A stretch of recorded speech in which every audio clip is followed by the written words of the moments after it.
prefix tense និង prefix sub បាទយើងរៀនជាមួយគ្នាអំពីពាក្យបន្ថែមដើម tense និង sub prefix tense ពាក្យបន្ថែមដើម tense តោះយើងមើលជាមួយគ្នាតើ prefix tense បាទគេប្រើវាយ៉ាងម៉េចហើយបកប្រែយ៉ាងម៉េចតោះ The prefix tense comes from Latin and primarily means across, beyond, through, between, or change from one form to another គេថាពាក្យបន្ថែមដើម trans ហ្នឹងគឺចេញមកពីភាសាឡាតាំងដែលមានន័យថាឆ្លងកាត់លើសពីកាត់តាមរវាងឬផ្លាស់ប្ដូរពីទម្រង់មួយទៅទម្រង់មួយទៀតបាទហ្នឹងគឺអត្ថន័យនៃ prefix ពាក្យបន្ថែមដើម trans អូខេ example ឧទាហរណ៍prefix trans បូកនឹង port វាទៅជា transport អូខេដែលយើងប្រែមកថាដឹកជញ្ជូននេះយើងដាក់ prefix trans ពីមុខ port អូខេវាទៅជា transport អាហ្នឹងគេហៅថាពាក្យបន្ថែមដើម trans នៅពេលយើងដាក់នៅពីមុខពាក្យណាមួយគឺវាដូរអត្ថន័យណាបាទ port យើងប្រែមកថាកំពង់ផែនៅពេលយើងដាក់ prefix trans ពីមុខទៅវាទៅជាដឹកជញ្ជូនទៅវិញឃើញអត់បាទយើងមើលបន្តទៀត translate វាមកពី trans plus late អញ្ចឹងវាទៅជា translate ដែលយើងប្រែមកថាបកប្រែ transparent វាមកពី trans បូកនឹង parent យើងប្រែមកថាពុកម្ដាយមែនទេបាទដល់ពេល transparent វាមិនប្រែមកថាពុកម្ដាយណាគឺដូរអត្ថន័យបាទវាទៅជាដែលថ្លាបាទដែលថ្លា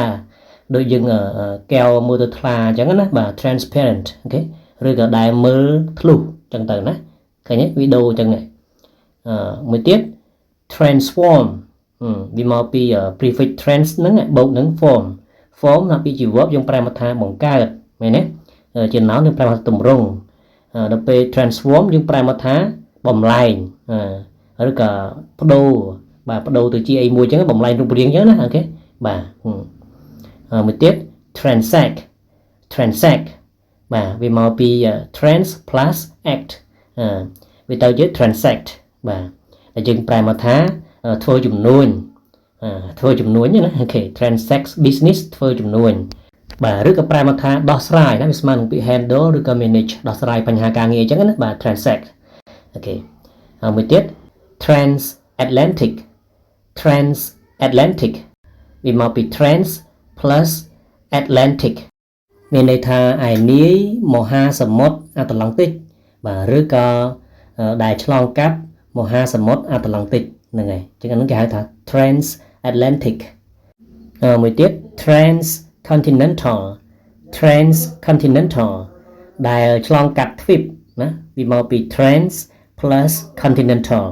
អញ្ចឹងនៅពេលយើងដាក់ trans ពីមុខទៅគឺយើងប្រែមកថាឆ្លងកាត់បាទឬក៏ប្រែអត្ថន័យផ្សេងទៀតទៅតាមពាក្យដែលវាដាក់ភ្ជាប់ទៅជាមួយណាបាទគេហៅថាទៅតាមពាក្យដើមរបស់វាចង់អញ្ចឹងណាបាទមួយទៀត transnational បាទវាមកពី trans plus national អញ្ចឹងវាទៅជា transnational អូខេដែលយើងប្រែមកថាដែលតាក់ទងនឹងច្រើនប្រទេសបាទឬក៏ដែលឆ្លងកាត់ច្រើនប្រទេស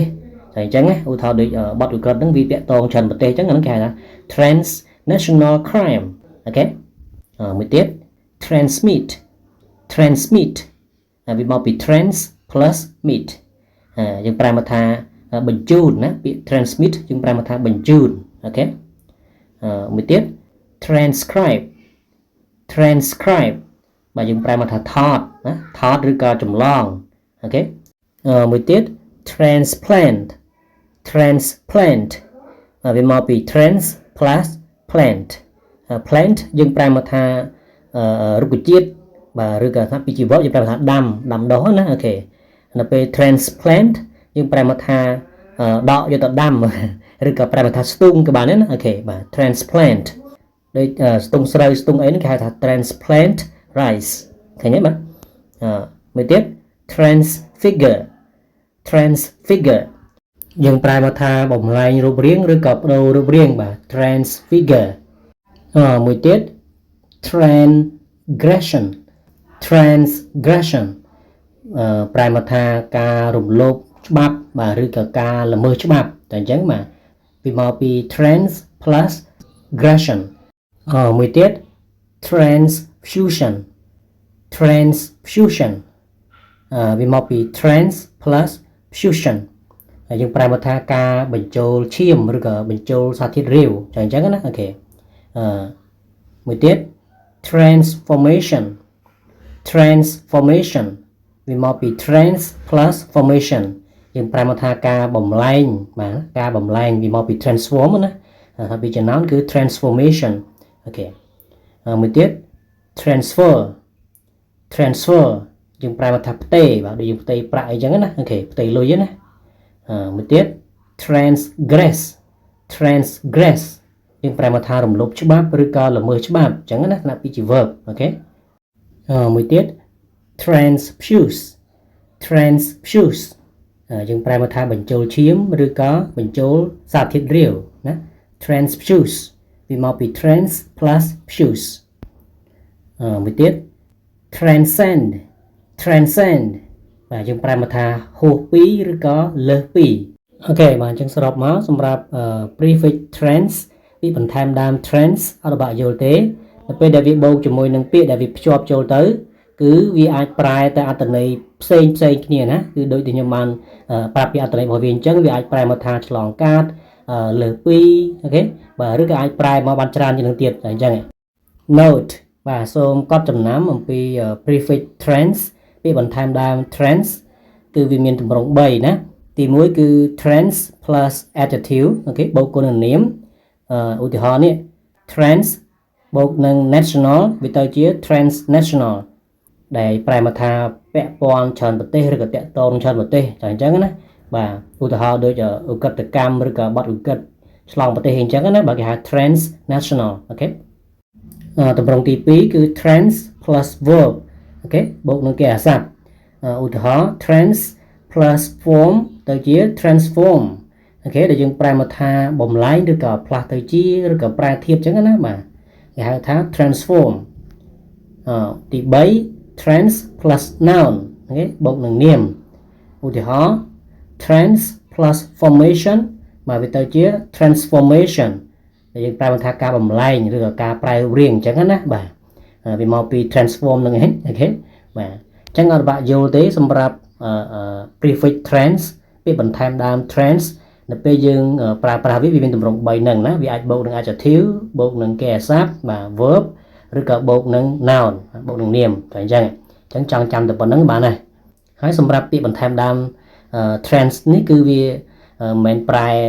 តែដែលណាតែអញ្ចឹងវាអាចប្រែប្រួលនៅពេលដែលវាភ្ជាប់ជាមួយនឹងពាក្យនៅខាងមុខវាបាទវាប្រែប្រួលអត្ថន័យ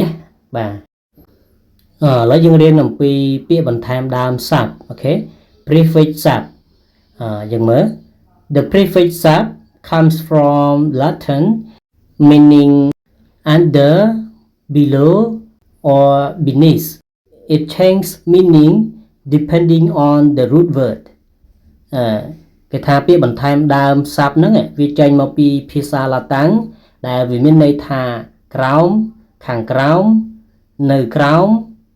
ទៀបជាងចុចបាទមានន័យថាវាមានអត្ថន័យច្រើនជាងនឹងទៀតអញ្ចឹងណាអូខេវាអាចប្រែប្រួលអត្ថន័យអាស្រ័យលើពាក្យដើមរបស់វាណាអញ្ចឹងសម្រាប់ពាក្យបន្ថែមដើមសព្ទគឺវាមិនមានន័យថា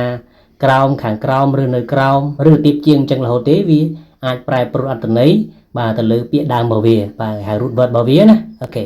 ហើយយើងមើល example ឧទាហរណ៍ sub plus marine បាទវាទៅជា submarine ឃើញទេបាទ marine យើងប្រែមកថាទាហាន marine ឬក៏យើងប្រែទីគុណនាមយើងប្រែមកថានៅក្នុងសមុទ្រតែអញ្ចឹងណាដល់ពេល submarine យើងប្រែមកថានាវាមុជទឹកវិញណាពីជា noun ចាអញ្ចឹងអត់បាក់យល់ទេណាយើងមើលបន្តទៀត subway វាមកពី prefix sub ហ្នឹងបូកនឹង way តែយើងប្រែមកថាផ្លូវក្រោបដីមែនទេបាទ way យើងប្រែមកថារបៀបឬក៏មធ្យោបាយអូខេឬក៏ផ្លូវក៏បានដែរ way ដល់ពេលយើងដាក់ prefix sub មុខទៅវាទៅជា subway ដែលយើងប្រែមកថាផ្លូវក្រោមដីតែអញ្ចឹងមួយទៀត subfloor វាមកពី prefix sub ហ្នឹងបូកនឹង floor អូខេ floor យើងប្រែមកថាជាន់មែនទេដល់ពេល sub floor គឺជាន់ក្រោមឃើញទេបាទជាន់ក្រោម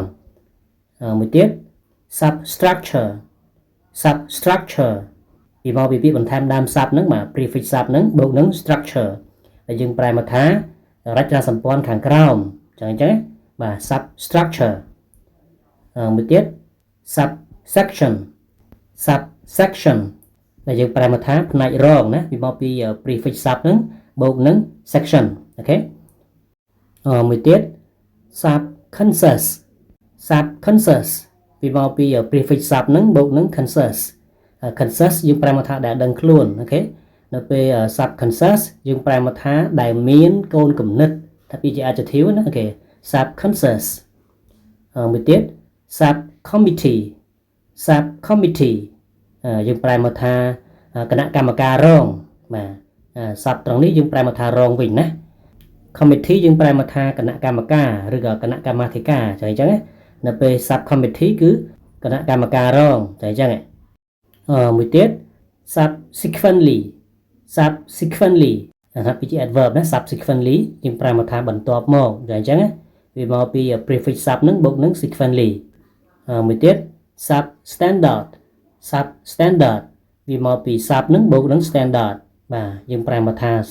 ក្រោមស្តង់ដារណាមួយទៀត subside បាទ subside វាមកពី prefix sub ហ្នឹងបូកនឹង side បាទយើងប្រែមកថាថយចុះ